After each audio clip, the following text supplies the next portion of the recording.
Law of signs, part 2, the story problems. When the angle of elevation of the sun is 62 degrees, a telephone pole tilted at an angle of 9 degrees away from the sun casts a shadow 30 feet long on the ground. To the 10th place, approximate the length of the phone pole. So here's my my picture. Here's my shadow on the ground, 30 feet. Angle of elevation is looking up at the sun is 62. And there's my angle, 9 degrees. So if I know that this is 9 degrees, you should know that angle there is right angle 90 minus 9 is 81 degrees. And if you want to find the third angle, which you probably will need it looks like, because we wanted to find the pole length. So here's an angle we know. We have to find this. We know this, so we have to find that angle also. So if you do 180 minus the sum of these two angles, you'll get 37 degrees. So this is 37 degrees. So now you can just use the law of sines. The sine of 62 over the pole length is equal to the sine of 37 over the 30 feet. And solve it for your pole length. So x is equal to 30 sine of 62 over sine of 37. So the pole is about 44 feet. So pick up your calculator, make sure you're getting the right answer.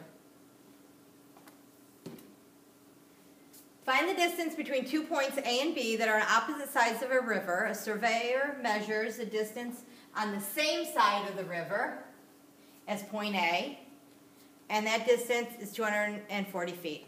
So I call that point C. So on the same side as the river, they're measuring, and it's 240 feet between the 2 points.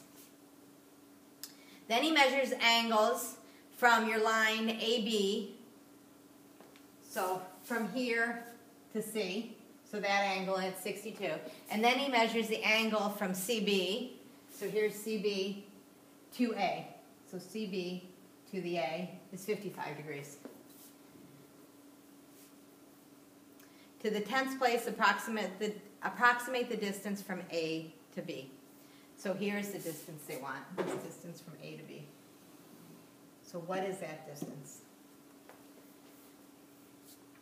Well, I have a side here, so if I have an angle here, I can use law of sines, because I have an angle here to find this side. But I don't have that angle, but I'm given two angles. So 180 minus the sum of those two angles that I know gives me 63 degrees. So now we could use the sine of 63 over 240 is equal to the sine of 50 over this side, which we can call x. There it is. So sine of 55 over my side C, I said x, but C, is equal to sine of 63, which was the angle B, over 240. Put it in your calculator and you'll get about 220.6. So it's 220.6 feet, because the 240 is in feet. Next one, a boat is sailing due north, so I'm going north, and I'm going 14 miles per hour. You record the bearing of a lighthouse north 8.4 degrees east. So what that says is, if I'm going north, if I go east 8.4 degrees, there's my lighthouse. So there's my picture, that's 8.4. 2 hours later, so I'm going 14 miles an hour for 2 hours, and then my same lighthouse is a bearing N 30.9 degrees E. So that means from north, go 30.9 degrees to the east.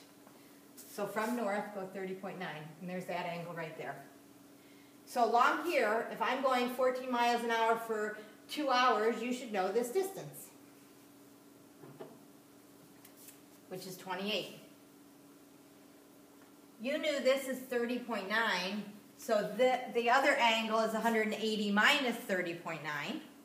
So now I have my triangle.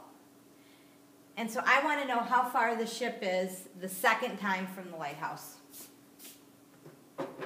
So this is the second time for the lighthouse. How long is that? So I could do the sine of this angle over 28 is equal to the sine of this angle over x. So first we have to find that angle. The sum of the three angles is 180 degrees. So, whatever, do I have it down here? Wherever it is there. The missing angle. 180 minus the sum of the other two is 22.5. So x over the sine of 8.4 is equal to 28 over the sine of 22.5. Pick up your calculator, put in your calculator, and you will get about 10.7 miles.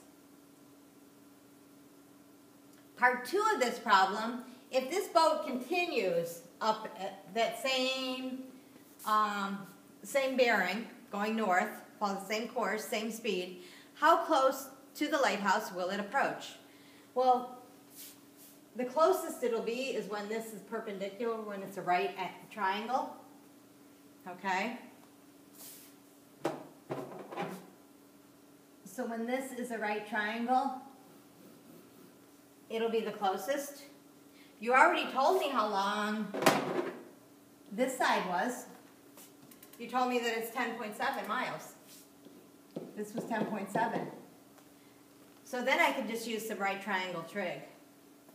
I have an angle here. I have an opposite side and a hypotenuse. So that could be just sine. So the closest is perpendicular. We know the angle is about 30.9. The hypotenuse is about 10.7. We need to find the side opposite the angle, which I said, the opposite side. So we can use sine. Sine of that 30.9 is equal to my opposite side, is what I want to find, over my hypotenuse, which is the 10.7. Put it in your calculator, and you will get 5.5 miles.